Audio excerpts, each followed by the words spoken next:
కానీ కర్ణుడి ఆలోచన యందు దోషం కూడా లేదు. తల్లిని చాలా సహృదయంతో ఆ మాతృ ప్రేమని అర్థం చేసుకునే మాట్లాడుతున్నాడు అని అనవలసి ఉంటుంది. ఆరుగురు క్షేమంగా ఉండాలని ఆవిడ కోరుకుంటోంది. ఇప్పుడు నేను ఇటువైపు ఉంటే అటు ఐదుగురిలో బహుశः ఐదుగురు అయినా పడిపోవచ్చు, నలుగురు పడిపోవచ్చు, లేదా నేనొక్కడనే పడిపోవచ్చు. కానీ ఆరుగురు మాత్రం ఉండడం ఆవిడికి ఎప్పటికీ సంభవం కాదు.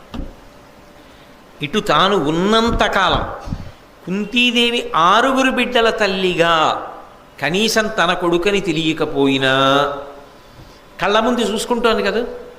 ఆవిడికి సంబంధించినంత వరకు కొడుకు ఎదురుగుండా ఉన్నాడు, చూస్తోంది. నిజంగా కూడా గూఢచారుల ద్వారా ఆవిడ తెలుసుకుంది ఏం చేస్తున్నాడు, ఎలా వృద్ధిలోకి వచ్చాడు, ఏమేం నేర్చుకున్నాడు, పరశురాముడి దగ్గరికి ఎందుకు వెళ్ళాడు, ద్రోణుడి దగ్గర ఏం నేర్చుకున్నాడు అన్నీ తెలుసుకుంది ఆవిడ. కళ్ళ ముందు పిల్లలు ఉన్నారు, ఓ సంతోషాన్ని పొందేసింది. ఏ కారణానికి చెప్పలేదు లోకాపవాదానికి భయపడి. కానీ ఇప్పుడే పరిస్థితి వచ్చింది. కర్ణుడు అలాగే ఉండిపోతే, పాండవులు ఇలాగే ఉండిపోతే, యుద్ధం అయిపోయిన తర్వాత తాను ఎంతమంది సజీవులైన పిల్లలకు తల్లి అన్న విషయం కుంతీదేవి కూడా చెప్పలేదు, పాండవులు చెప్పలేరు, కర్ణుడు చెప్పలేడు. అప్పుడు ఈ పాపం నాది కాదా, ఇది చెప్పుంటే ఆరుగురు బతుకునేమో, అలాగా అది కర్ణుడిటి వస్తాడేమో, రాకపోతే నా తప్పు లేదు కదా, కనీసం నాకు ఆరుగురు బ్రతకాలనే కదా నేను కోరుకున్నాను అన్న విషయంలో తనకి ఒక తృప్తి ఉండాలని, ఆరుగురు బ్రతికి ఉండాలని బహుశः ఈమె నా దగ్గరికి వచ్చి ఉంటుంది అని కర్ణుడు అనుకున్నాడు. అలా అనుకోవడం తప్పు కూడా కాదు. ఎందుకని అంటే ఒక తల్లి యొక్క హృదయం ఎలా ఉంటుంది అన్నదాన్ని మనసులో పెట్టుకుని మాత్రమే కర్ణుడు మాట్లాడుతున్నాడు. కాబట్టి కర్ణుడు ఆ విషయంలో ఏదో దోషభూయిష్టంగా మాట్లాడాడు అని చెప్పడానికి అవకాశం ఏం లేదు. అందుకే ఒకవేళ మేము ఆరుగురం బతికినా అమ్మా నువ్వు కోరుకున్నట్టు, అప్పుడు నేను పెద్దవాడిని కదా, నేను పెద్దవాడను కాబట్టి ఇహము పరము రెండింటినీ చూడాలి కదా. నువ్వు పట్టాభిషేకం ఇహం మాట్లాడుతున్నావు, నాకు రాబోయేది మాట్లాడుతున్నావు పరం.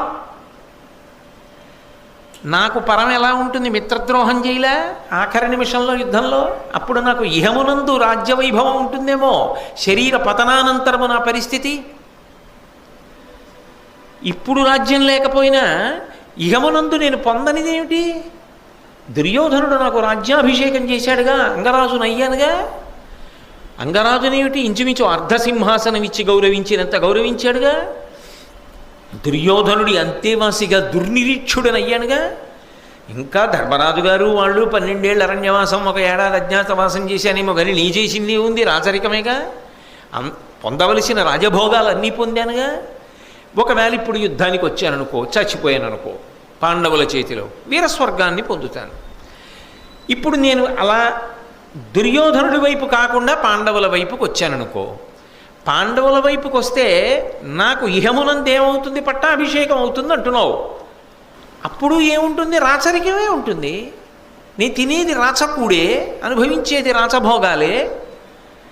దానికి ఇప్పుడు నేను అనుభవిస్తున్న కన్నా పెద్ద భిన్నంగా ఏముంటాయి కనుక ఇహమునందు ఏ మార్పు ఉంది. ఇక పరమంటావా, పోతుంది ఖచ్చితంగా. మిత్రద్రోహం చేశాను కదా, ఆఖరి నిమిషంలో యుద్ధం వదిలేసి దుర్యోధనుడికి ద్రోహం చేసే ఆవలపక్షాన్ని చేరిపోతున్నానుగా. ఈ మిత్రద్రోహం నన్ను కట్టి కొడపదా.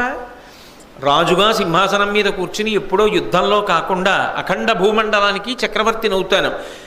ధర్మజ భీమ అర్జునుడు కులసాదేవులు నాకు సోదరులను అనుగమించగా ఈ లోకంలో నన్ను ఎదిరించి నిలబడగలిగిన వీరుడు ఎవరు ఉంటాడు? నేనే మహావీరుడనై ఉండగా ఇక నన్ను ఎవరు ఎదిరించే అవకాశం ఉండదు. అప్పుడు నాకు యుద్ధంలో మరణించే అవకాశం ఉండదు. నేను ఎలా మరణించాలి? అప్పుడు జ్వరంతో మరణించాలి. జ్వరం అంటే రోగం. రోగంతో మరణించిన వాడు వీరస్వర్గం అలంకరించగలడా? మహాపుణ్యాత్ముడైతే అలంకరించాలి. నాకు మిత్రద్రోహ దోషం వస్తుందిగా. అప్పుడు నాకు పరమేమైంది? నీకు సంబంధించినంత వరకు పాండురాజు గారికి నేను చేయలేదుగా, ధర్మరాజు గారిగా చేశాడు పరలోక క్రియలు. ఇప్పుడు నేను కొత్తగా ఎలా చేయను? నువ్వు అసలు పుట్టగానే నాకు ఇవ్వవలసిన సంస్కారములు నువ్వివ్వలేదుగా. ఇన్ని ప్రశ్నలు అక్కడ ముడిపడి ఉండగా ఇంత తేలిగ్గా పాండవుల వైపుకి వచ్చేయని ఎలా వచ్చావమ్మా? ఆరుగురం బతికుండిపోవాలని కేవలం అమ్మ ప్రేమతో వచ్చావా ఇన్నాళ్ళకి? మంచిదే, ఆరుగురు బ్రతికుండాలని కోరుకున్నావు. ఆ విషయంలో నేనేమన్నమ్మా? ఒక తల్లికి ఆ ప్రేమ ఉంటుంది.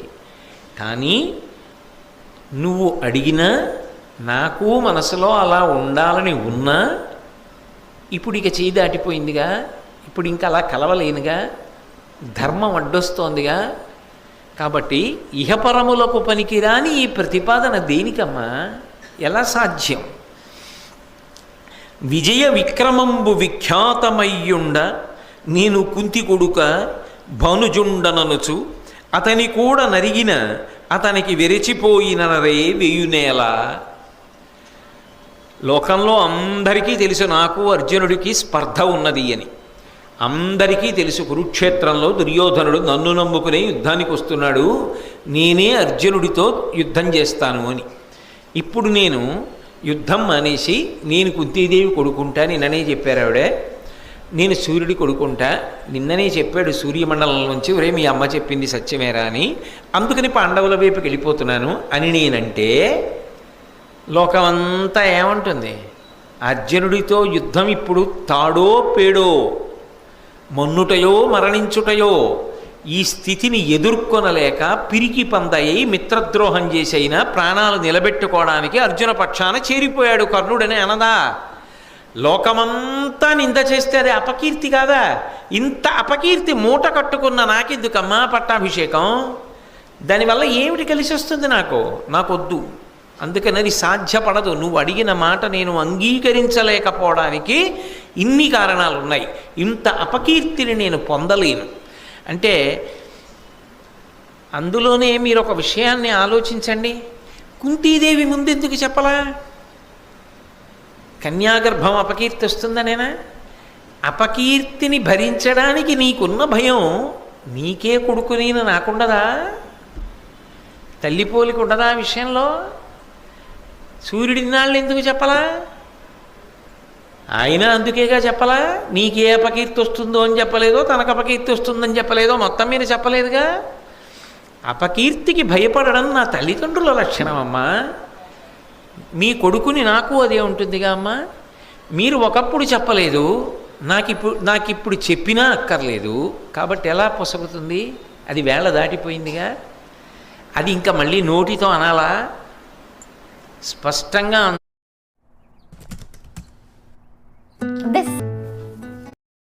అది ఇంకా మళ్ళీ నోటితో అనాలా? స్పష్టంగా అందులో అంతర్లీనంగా ప్రతిపాదింపబడుతోంది కదా. కాబట్టి ఏ అపకీర్తికి భయపడి నిలబడిపోయారో ఆ భయమే ఇప్పుడు వేరొక భయంగా మారిన, ఆరుగురు మిగులుతారా అన్న భయంగా అమ్మా నీకు మారిన, నేను చెయ్యగలిగినది కలిగదు. అది తాత్పర్యం. కాబట్టి తల్లి కడింది పగరని దెప్పక గడవంగా నీదం దలచు కౌరవనాథుండు చెడుగాక ఎంచు ఇత్తరి విడువదగునే అతని వలన వెలసిన వాడన్. అమ్మ దుర్యోధనుడున్నాడే, నా మీద ఎన్ని ఆశలు పెట్టుకున్నాడో తెలుసా? అతనికి తెలుసు ఈ జరగబోయేటటువంటి యుద్ధం గురించి.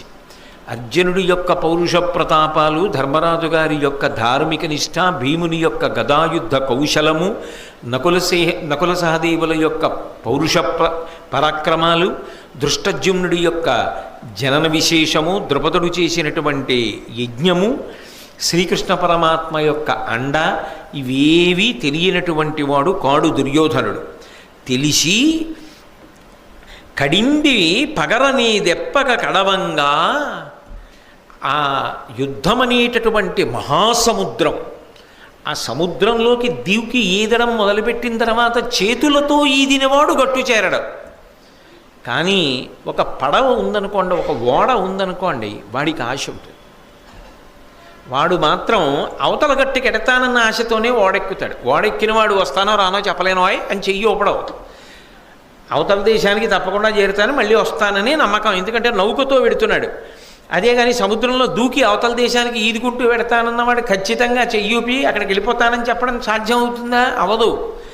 దుర్యోధనుడు ఇవాళ యుద్ధమనేటటువంటి సముద్రంలో దూకడానికి కారణం ఏమిటో తెలుసా? ఏ ధైర్యం చూసుకునో తెలుసా? కడింది పగరని తెప్పగ కడవంగా నన్ను నౌకగా భావిస్తున్నాడు, నన్ను తెప్పగా భావిస్తున్నాడు. ఈదదలచు కౌరవనాథున్, ఆ సముద్రాన్ని ఈదాలనుకుంటున్నటువంటి కౌరవనాథుడికి నేను తెప్ప అని ఆయన నమ్మకంతో ఉన్నప్పుడు చెడుగా కయంచు ఇత్తరి విడుబదగునే. పోతే పోయాడు, మనకేమిటి? మనం చేయగలిగింది చేసాం. ఇప్పుడు మరి మనం ఏం చేస్తాం? వాళ్ళ అన్నయ్యనని తెలిసింది, అటు వెళ్ళిపోతున్నాం. వాడి కర్మ, వాడు వెళ్ళిపోతే మనకి అని వెళ్ళిపోవడం నాకు సాధ్యమవుతుందా? అవదు. అతని వలన వెలసినవాడం.